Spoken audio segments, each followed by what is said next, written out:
That's a powerful couple of lines. Let me ask you to take your manuals out, turn to page number 6 as we talk through parental transitions from the childhood to teen years.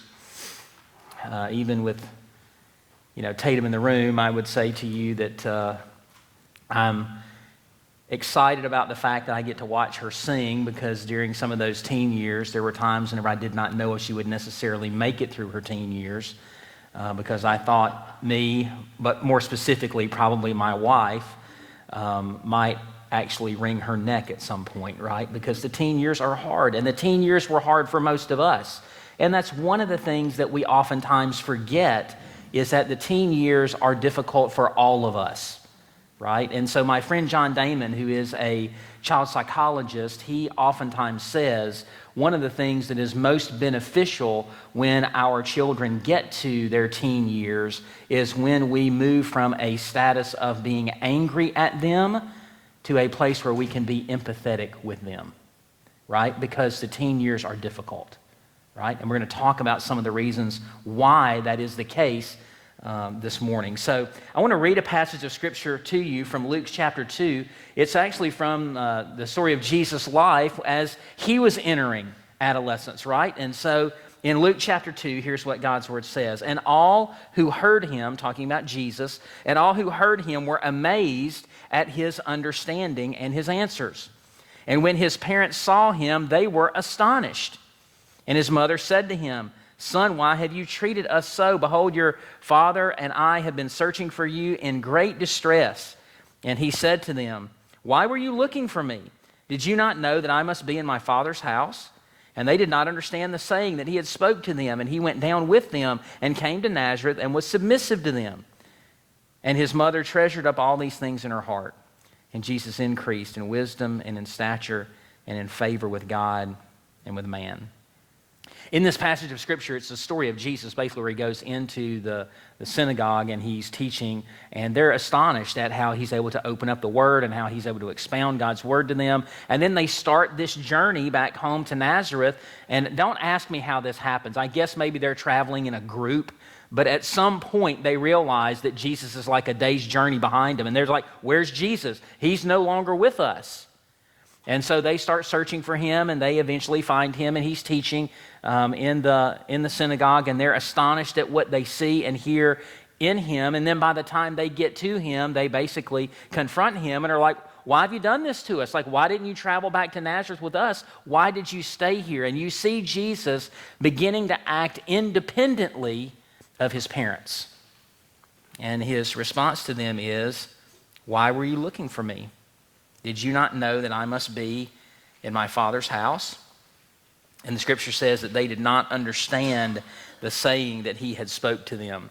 We see Jesus struggling for independence as he's showing responsibility, and we see his parents not necessarily understanding his desire to do that. And so one of the things that we're going to talk about today is the shifting roles and responsibilities that we have as parents when we move from the childhood years to the teen years.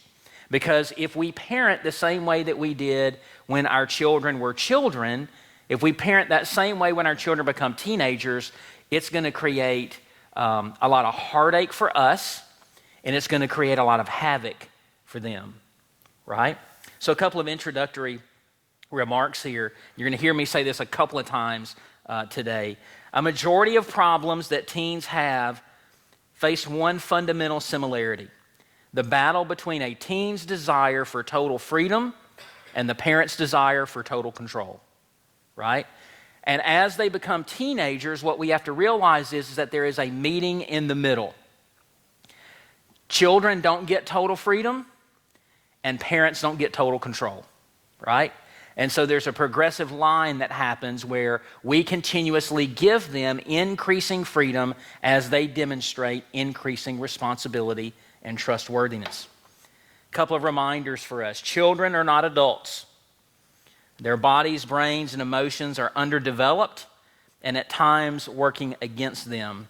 And the older a child becomes, the more brain damage they become through the teen years. And I'll explain to you in just a little bit when we talk about changes in the teen body and brain, exactly what that means. So Parents have one role and set of responsibilities when our children are toddlers up to the teen years, but then in the teen years, when they begin to reach early adolescence, those roles change and the responsibilities that they have change as well. So our target remains the same. Remember last night in gospel-centered parenting, we talked about our target being we want to raise fully devoted followers of Christ who ultimately go out and change the world, right?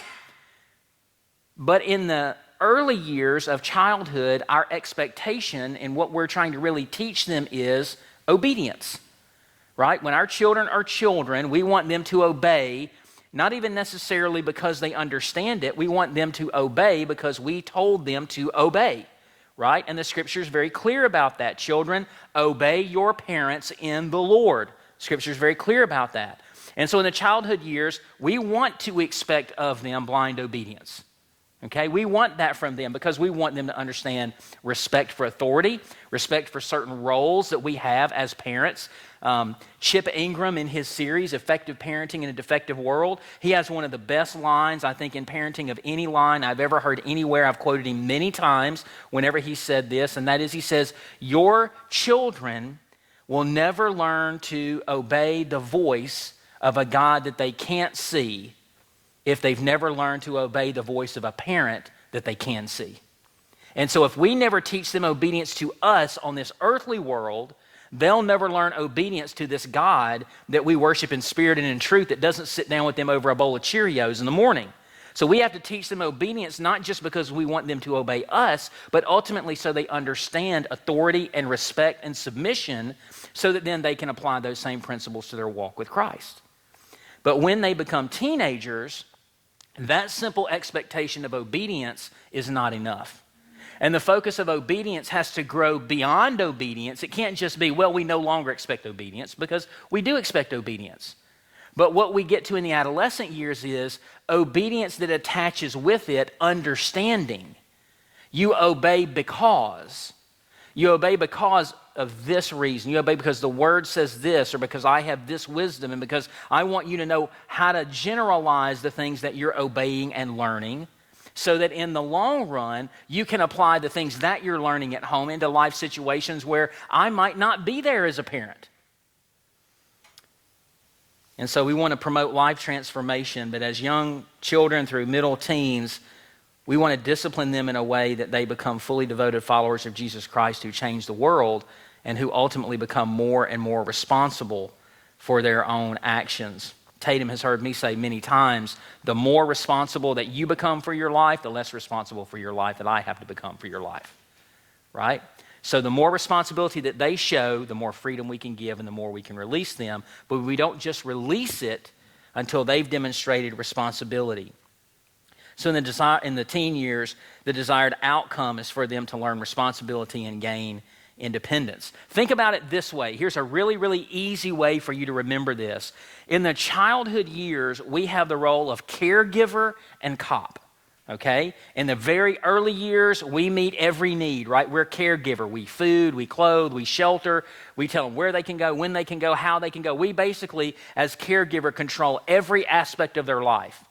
And as they get into those early adolescent years, we serve as cop, right? You can do this, you can't do this. You can go here, you can go there, right? So we become the cop. Basically, we're the protector. We're giving them these pretty strict and hard boundaries about what they can do and what they can't do. But in the teen years, particularly as they get later in the teen years, we change from caregiver and cop to coach and consultant. And this is something that many parents never understand, that they have to change into those roles while your teenager is still in your home. You don't just become coach and consultant after they're gone. They have to have a safe environment where we can coach them at a little more of a distance, where we can then see what is their response going to be while they're still in the safety of our home. I don't want the first time my teenagers learn how to do something on their own, I don't want it to be whenever I can't be there as a safety net to protect them if something doesn't go right. Right?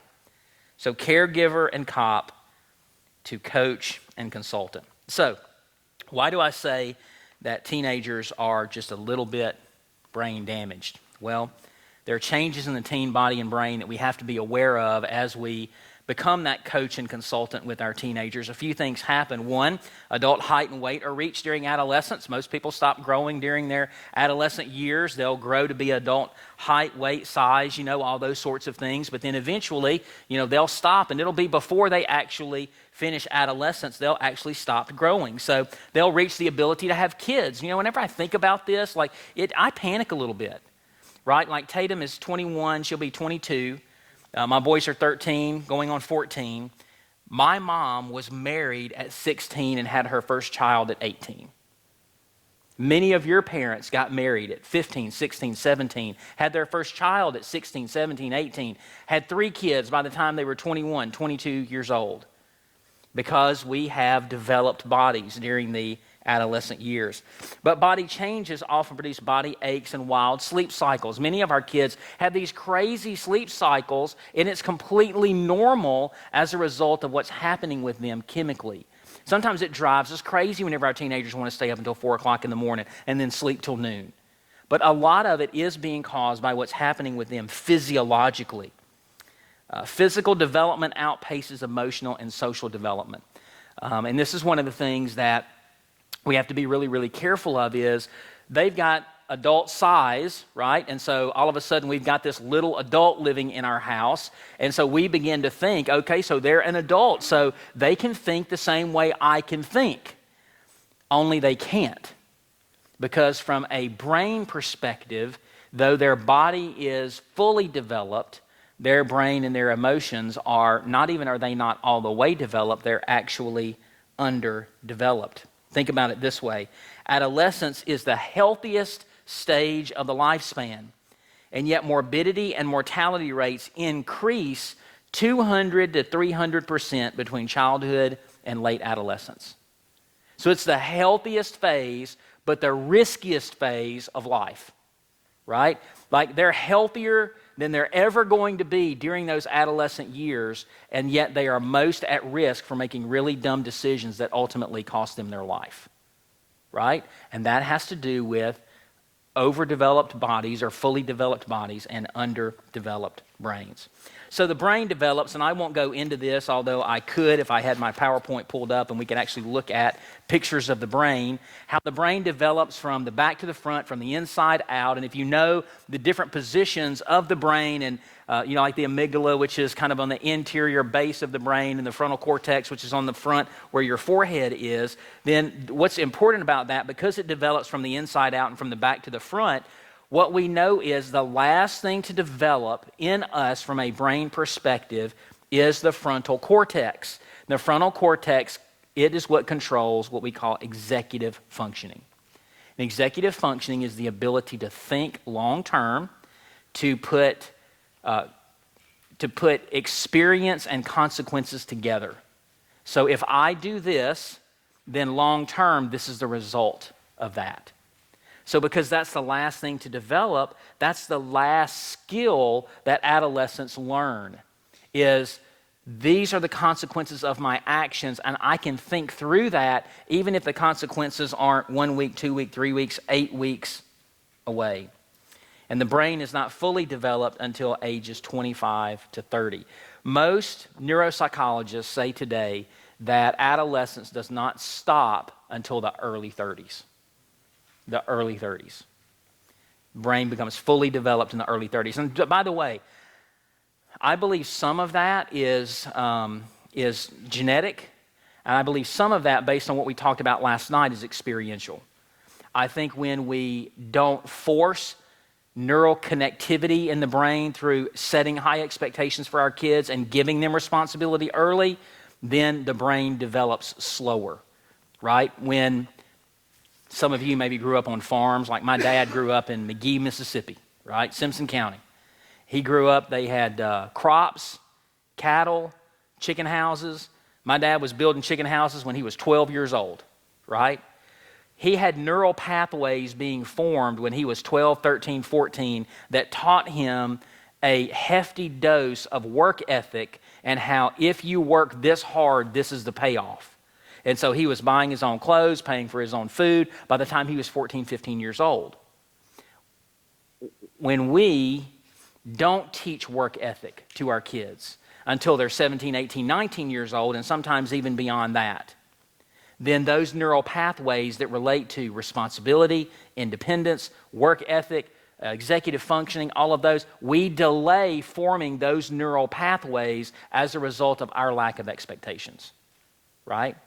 So today, one of the norms is when we send our kids to college, they don't work. You know, they go on work study maybe, they work 5 hours a week, they work 10 hours a week.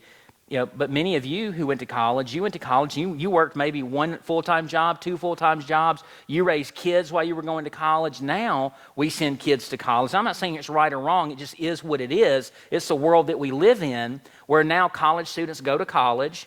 Mom and dad pay for everything. They don't work. And so once again, those neural pathways are not being created that are going to cause them to mature faster. We add all of that to the hormone issue. When adolescents begin to enter into those adolescent, prepubescent, and pubescent years, teens begin to develop hormones that produce feelings that they don't understand. That is so funny to me. That is so funny. So they develop feelings that they don't understand. And sometimes, hear me here, parents, sometimes this drives us crazy. Okay? It drives us crazy. But they don't understand their feelings. How can we understand their feelings when they don't understand their feelings? Males develop testosterone, resulting in aggression and sex drive. And females develop estrogen and oxytocin, resulting in sex drive and social consciousness. Okay? And that begins in those prepubescent years. Both have fluctuating levels of dopamine and serotonin, and those two things are what provide the pleasure. That's the dopamine is the pleasure center of the brain, and serotonin is what provides emotional regulation. Okay? And so because those things are up and down, that's the reason why at times 1 minute your teenager can seem like they're on top of the world, and the next minute they hate everybody, including themselves. And it's because those chemicals haven't yet regulated in their brain. And the interesting thing is the same hormone in adults that causes us to feel calmness during stress is the exact same hormone that causes them to feel more stress during stress because of the way their brain is developing. The hormone and neurotransmitter fluctuations along with body development issues produces what's called the spotlight effect in most teens. The belief that they're on a stage in the spotlight with everyone looking at them and scrutinizing them all the time. And that is not just an experiential thing. That is something that is being caused by what is happening with them neurochemically. Tatum's in the room.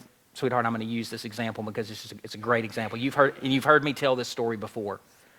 So in 9th grade, it's a really great example of this. So in the 9th grade, I'm running through carpool to pick Tatum and her friend Brooke up from the school.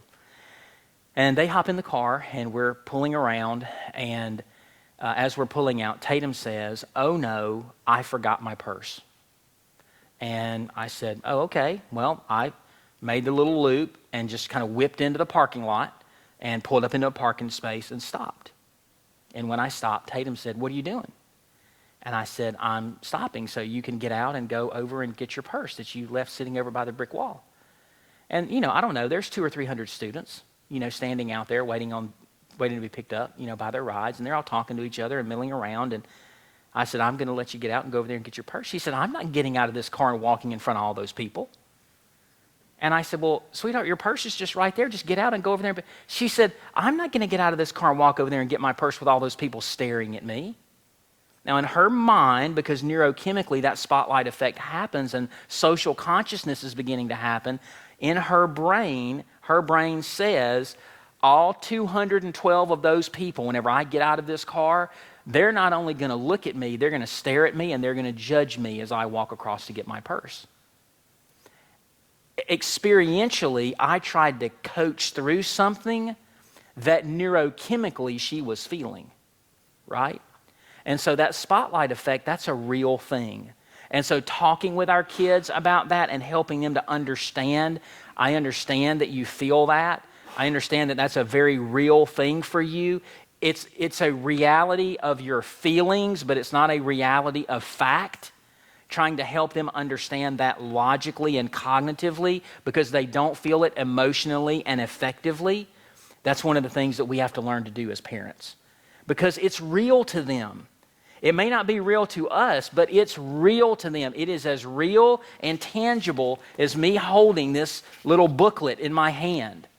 And so when we say that's not real, what we're telling them is, I don't believe you, and they then lose respect for us because they know what they're feeling. And they're saying, you're telling me that what I'm feeling, I'm not really feeling, but I'm telling you I'm feeling it. And I know what I'm feeling better than you know what I'm feeling. You can't get inside of me and tell me what it is I'm feeling, and I know what I'm feeling, and it's real. Now, that feeling may not be based on reality, and it may not be based on logic, and it may even be based on a lie, but it doesn't change the fact that the feeling itself is real, even if the logic is flawed. So the spotlight effect is a real thing. So, in the midst of all of that, in the midst of a changing body and brain, in the midst of hormones that are going crazy, in the midst of the spotlight effect and serotonin and dopamine that are not regulated and are trying to find a comfortable spot, what do our teenagers need from us? Well, one, they need grace, unconditional love, and compassion. Let's just stop there for a second. They need grace, unconditional love, and compassion. Now, this is incredibly hard when your teenager's driving you crazy. Okay? And I know the reality is, because I've had a teen and I have two teens now living with me, that there are times where they drive you nuts, and the last thing that you want to give them is grace, unconditional love, and compassion. What you want to give them is the law, a firm swat on the backside, and a half wringing of their neck. That's really what you want to give them. But what they need is grace, unconditional love, and compassion. They need our empathy for this stage of life that they're in, that we would understand that they may not understand all that their body and brain is going through. But we've been there before, and we understand it, even though we don't remember it. Right? I mean, there are times, and I said this last night, there are times when Tatum did things or when my boys do things that it absolutely drives me crazy, but then I'm reminded from my parents that I did those exact same things. That the things that my kids are doing are not unique to them. They're not different than everybody else. They're just like every other teenager, and they're just like me. So they need grace, unconditional love, and compassion. They need guidance concerning important decisions. They need guidance. They don't need for us to tell them what to do all the time. They need for us to guide them in helping them make decisions on the right things to do. Sometimes our teens come to us and they say, "Can I?" And our answer is yes or no. When the better response to that would be, let's have a conversation about that, and I want to help you make that decision. And the older they get, the more we allow them to make those decisions, and we give them guidance. But sometimes one of the best learning experiences for our teenagers is for us to let them make the decision, even if the decision costs them a little something, so they learn something from that. Better that they learn that in the safety and confines of having a safety net at home than learn that out there in the real world where it costs them far more than it would cost them in our house. So they need guidance in concerning important decisions, not just for us to make the decision, but for us to help them make decisions. Number 3, they need wisdom from us about relationships. They need wisdom from us about relationships. We need to help them know how to make good friends. We need to help them know, how do you pick good friends? How do you know what's a good friend? How do you be a good friend? What are the types of behaviors that it takes to be a good friend to somebody? How do you forgive? How do you love? How do you show compassion? How do you show grace to the people who are in your life? They need wisdom about that. And sometimes they need for us to put our foot down about relationships and say, this isn't a good relationship for you. And if you can't make a good decision about that relationship, I'm going to help you make the good decision by making it for you. Because the long-term consequence of that oftentimes may be more of a risk that we are willing to allow them to take than what they are willing to take. And our teenagers don't always have to understand that. I want my kids and I want your kids to agree with and understand the reasons why we make decisions that we make. But at the end of the day, if they don't understand them, sometimes the bigger issue is that the decision is just made and it's for their help and their well-being. Last night, Tatum said to me in the room, we were watching TV and the Simpsons commercial came on. And, Simpsons were playing for just a few minutes and Tatum said to me, "Thank you for being the kind of parent that didn't allow me to watch The Simpsons whenever I was in the 4th grade, when all of my other friends were, and I was kind of the oddball who didn't watch The Simpsons, but I didn't really understand it then. But now I watch scenes of The Simpsons, like whenever they're playing on the commercials or we're flipping through the channels, and I realize now at 21 how much of an impact that would have had on me in the 4th grade. And I didn't like the fact and didn't understand the fact of why you guys wouldn't allow me to do it, but today I'm thankful for that." Sometimes we choose the shortcut of wanting our kids to be thankful then, but it's not good for them long term.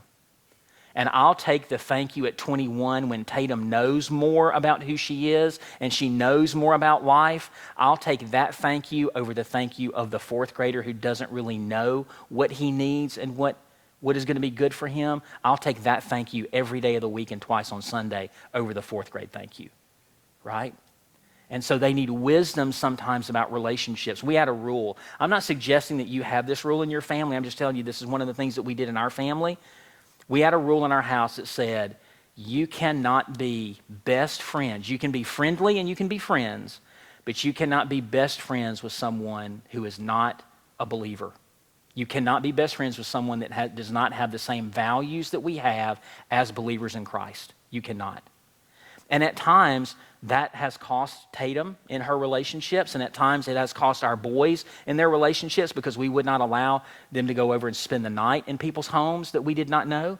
We would not allow them to go and spend the night in homes where individuals had a different faith system than we did. In fact, one of Tatum's friends showed up at our house one day. I was at home, day off, Friday, watching TV, doorbell rings. I go to the door, open it up. It's one of the moms of one of Tatum's friends who says, "We understand that you won't let Tatum be friends with our daughter because we are not Christians. And we just wanted you to know that we're good people." And I said to her, "Ma'am, I appreciate that. I appreciate the fact that you're good people. I'm not making a judgment about whether or not you're a good person or you're not a good person, but ultimately, I am responsible for the faith development of the people who reside under my house. And I want my kids being influenced most predominantly by individuals who have a similar faith background as us."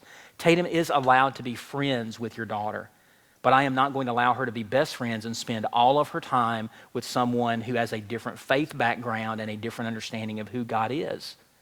And ultimately, this is another one of those thank you moments where several months down the road, Tatum came back to us and said, "Thank you for the restrictions that you put on me. I've discovered some things about these friends that are really, really, really unhealthy, and I think long-term would not be good for us." We have to give them wisdom because teenagers wisdom comes through years of experience, and teens don't have that yet. And so we have to help them make good decisions about relationships. Fourth, they need a positive example of how to live. A positive example of how to live. How do we make decisions about finances? How do we make decisions about home? How do we make decisions about jobs? How do we make decisions about who we hang out with? How do we live our life from day to day? And are we going to live that positively or negatively? Some of you grew up in homes where your parents, they were just negative all the time. They were negative about themselves. They were negative about their jobs. They were negative about the preacher. They were negative about church. They were negative about the community. I mean, every single day they lived their life in perpetual negativity. Our kids need examples of positive influences in their life where they see us making decisions about our life that are positive and they see the results of that. They need a positive example. And then number 5, they need parameters for healthy living. So what do the boundaries need to look like in our life? What are the boundaries that we put in place for ourselves that they need to put in place for themselves? What are the boundaries for healthy living? That's what our teens need from us. So how do you handle the insanity in the midst of all the craziness of hormones and overdeveloped bodies and underdeveloped brains and spotlight effect and social consciousness and all of that. How do you handle the insanity? I'm going to give you just 10 very quick things. We'll hit them and then we'll take a break. Number one, function as your child's surrogate frontal cortex. You're the CEO, okay? What I mean by that is some of the long-range planning, you need to be willing to do that for your kids until your teenagers, until they can begin to do that. So if they can't see the long-term consequence, you make the decision for them. If it's a safe enough long-term consequence that they can suffer the consequences of that, then allow them to make a decision. But there are some decisions, like whether or not my children, use alcohol or do drugs. I'm not going to be like, well, why don't you go ahead and go try them? Let's see how that works out for you. Them ending up in prison is not a good learning experience, right? So I need to function as my child's surrogate CEO. Right? I'm going to need to function as their frontal cortex. I'm going to need to help them do executive planning. Number two, monitor sleep, stress, and behavior patterns. The teen brain is vulnerable. And so while we understand that sleep cycles can be crazy, we still need to monitor those types of things, and we may need to put some boundaries in place as a response to that. We understand you want to stay up until 4 o'clock in the morning. I'm going to have to make you go to bed, and I'm going to have to make you get up. I'm going to have to make you get up at 8 o'clock in the morning on a Saturday, even though I don't necessarily want to make you get up at 8 o'clock on a Saturday, because if I continue to let you stay up until 4 a.m. and sleep until 11 a.m. the next morning, or 12 p.m. or 3 p.m. the next morning, all I'm doing is perpetuating the cycle, right? So monitor those sleep and behavior patterns for potential problems. Number three, risk-taking is necessary and normal, so encourage positive risk-taking. All teenagers want to have risks. All teenagers want to do something that's a little edgy and a little out there, and they're wanting to push the envelope. Why? Because they want independence. Let them do that, but let them do it in a way that's healthy. Let them do it in a way that's safe enough that you can allow some failures along the way, and you can allow them to gain a little bit of independence as they begin to want to do some things that are kind of out there on the edge. Give them a little bit of flexibility and allow them to take those risks. Number four, communicate early and often. The teen brain wants to connect. Here's an interesting survey that was done by that great bastion of conservative beliefs, MTV of all people. Ran a survey back in the mid-90s that said, who is the most significant influencer in your life? And they asked teens 13 to 18 years old. 80% of the people in that survey, 13 to 18, said their parents were the most significant influencer in their life. But what we do a lot of times is, through peer pressure, is we want to believe that our kids' peers have more of an influence on them than we do. And so we just start backing off. We have to communicate early and often. I would even encourage you as a parent to over-communicate with your teenager. They're not going to over-communicate with you, okay? At some point, your teen is going to reach a place where, particularly with teen boys, they're going to reach a place where the best you can get out of them is a grunt, okay? My boys aren't quite there yet, but I've got two nephews that are now 20, how old are Caleb and Connor? 24, 22 maybe? Yeah, 24, 22. And I remember when they were going through those teen years where half the time I didn't know what they were saying. I was like, are you speaking English? Like, it sounds like it might be Mohican. I mean, what are you saying, right? They may not want to over-communicate with you, but you over-communicate to them. Even if they're not responsive, they'll benefit from your over-communication. Don't sacrifice your communication because it doesn't feel good when they don't communicate back, okay? The teen brain wants to communicate, and it will be great for you to continue to have those touch points with them. Number five, remember the big picture. The teen brain is still developing into the 30s. So remember that you're still molding and shaping, even though they are an adult. Just try to keep the big picture in mind. Don't get so down in the weeds. Sometimes with our teenagers, we get so concerned, and I used to have, and I'm sure Tatum could tell you 9 million stories about how we got this wrong, okay? I'm going to tell on Wendy for a little bit because she's not here and she won't know that I said this, because you're not going to tell her, right? But there were so many times where I knew that Wendy was more down in the weeds than she needed to be because she was having such a hard time letting go. And there were so many times where she wanted to control just the minutest little bitty thing. And as parents, sometimes if we fail to keep that big picture in mind, we can win the battle and lose the war. If everything is important, nothing's important. Okay? Everything cannot be of monumental importance in your teen's life. And sometimes you just kind of need to shake your head and be like, you know what? I'm not going to make that an issue. I got enough issues to have to deal with my teenager, with what they're going through, that everything cannot be an issue. It cannot be about the hair and the makeup and the clothes and the laundry and the bed and the, and the car and the whatever, and also be about premarital sex and drugs and faith and issues that are of life-changing importance. And at the end of the day, the hair and the makeup and the jewelry and those kinds of things, they often will pale in comparison to some of the bigger issues. And so think about the big picture. Number 6, model desired behavior. Neural circuits that are reinforced become hardwired. What does that mean? You've all heard this before. That's fancy psychological terminology for so much of what our kids learn is caught and not taught. It's what they see, not what they hear.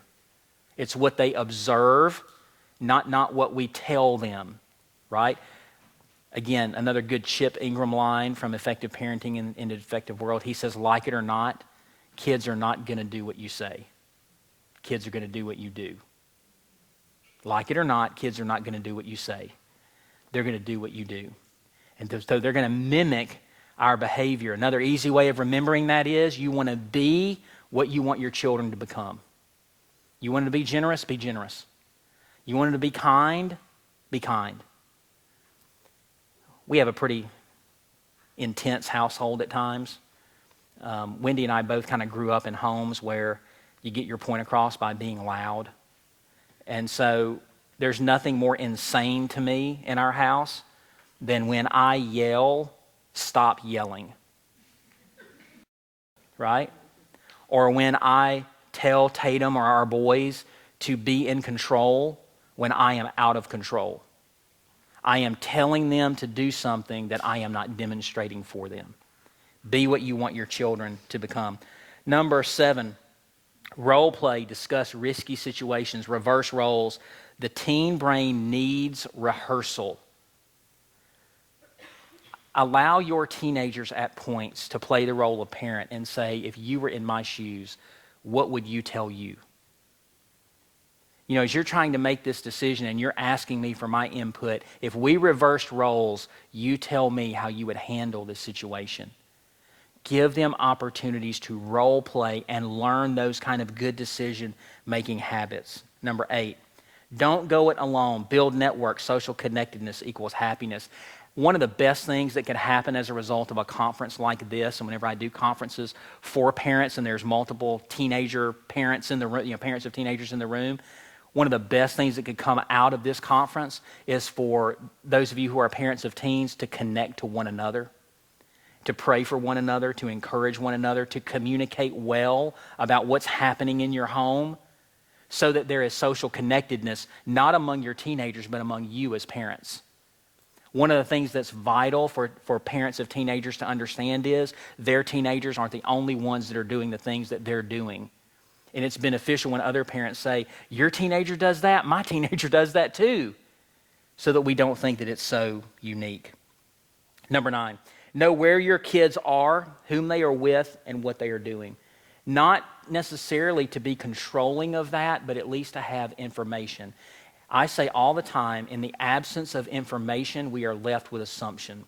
And so we want to have good information about who our kids are with and what they are doing. We're not necessarily going to be able to control all of that, but at least if I know where they are and what they are doing, I will know how to respond to that, and I won't be caught off guard. There's nothing worse than whenever I get the call that is the parent that says, and I have had this happen more times than I care to count, Dr. Tate, we need an emergency session. We just found out about our kid X, and they come in and they tell me the story. Our kid was just discovered with drugs. We just discovered our kid's having premarital sex. We just discovered that, our kid's been dealing. We just discovered our kid's an alcoholic. Whatever it is, and then you start to trace back and you realize that they've had very little information over the years about where their kid has been and what their kid's been doing.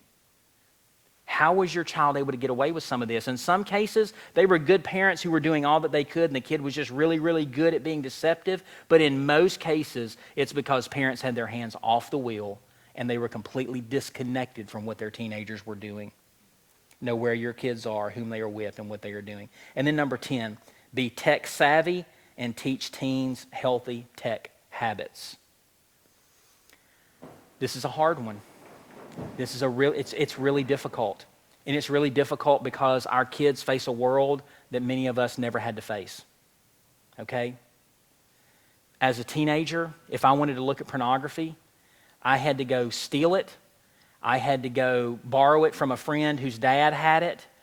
Or I had to go sneak into a video store, or I had to steal watching HBO at night after my parents went to bed. My teen boys at 13 years old have 1,000,000 times more access to information that I never had access to at their age. And they don't have to work to see it. They have to work not to see it. Even if they're not pursuing it, it is pursuing them. Right? It's pursuing them. I hope you know that. The last conversation that I had with my boys before I left to come here related to this issue. Related to me looking at their phone and seeing things that were, thankfully, they were inappropriate, but they weren't yet at that line where I had to have the overreaction of just completely losing it. But thankfully, I picked up one of their phones and just did a random check, as I do, sporadically, and I discovered things on there that didn't need to be there. And I said to my boys right before we left, I said, guys, I need for you to understand something. This right here, this is a slippery slope. And this is a slippery slope that ultimately will own you. And I need for you to hear me say that every single week I have people in my office that I am treating for an addiction to pornography, sexual addiction, things that will ultimately destroy your life. And this is how it starts. It starts with the inappropriate joke. It starts with the inappropriate cartoon. It starts with the inappropriate, line or picture or whatever. And the next thing you know, pornography owns them because it's seeking them, whether they're seeking it or not. So we have to be tech savvy, and we have to teach healthy tech habits. And I'm going to say not even to your teenagers. You really need to be starting this when they're 7, 8, 9 years old. Okay? You know what the average age of exposure to pornography is today? Anybody know what the number is? 10. 10. Average age of exposure to pornography in our world today is 10 years old. 10. What is that, 5th grade? 5th grade. Teach healthy tech habits, and you monitor technology.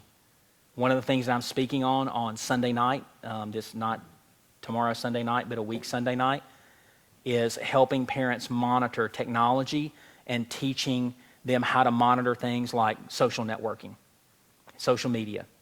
And what do parents need to know about that? What are the sites that they need to be aware of? You have to keep up on that. Don't assume, whenever I pick up my kid's phone and I look at it, and I frequently would do this with Tatum, thankfully, because she's a real help to me. I'll pull something up and I'll say, Tatum, I don't know what this is. Tell me about. And she'll say, oh, I'll tell you that. What that site is it's this.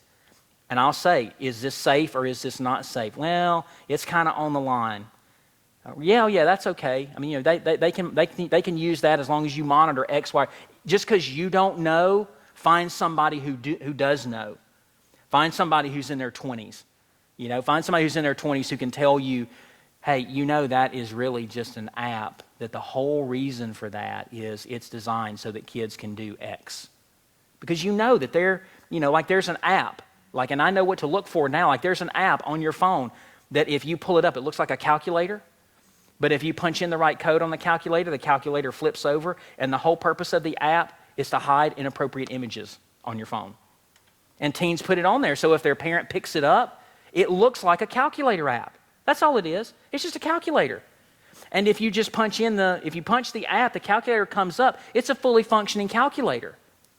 But if you know the right sequence of numbers to put in, the app turns from a calculator into an image, like an image vault, where they can take inappropriate images or store inappropriate images or videos on their phone that you would never know about. Does that scare you a little bit? It should. It should. Know the kind of technology that our kids have access to, because it's different than any of us in this room ever had access to as a kid. Okay? So teach tech savvy, be tech savvy, and teach teens healthy tech habits. Okay? All right, we're going to take a brief break. It's 9:57, so we'll go until 10 after 10, and then we will do our last session on boundaries and discipline. Okay? See you in 10 minutes.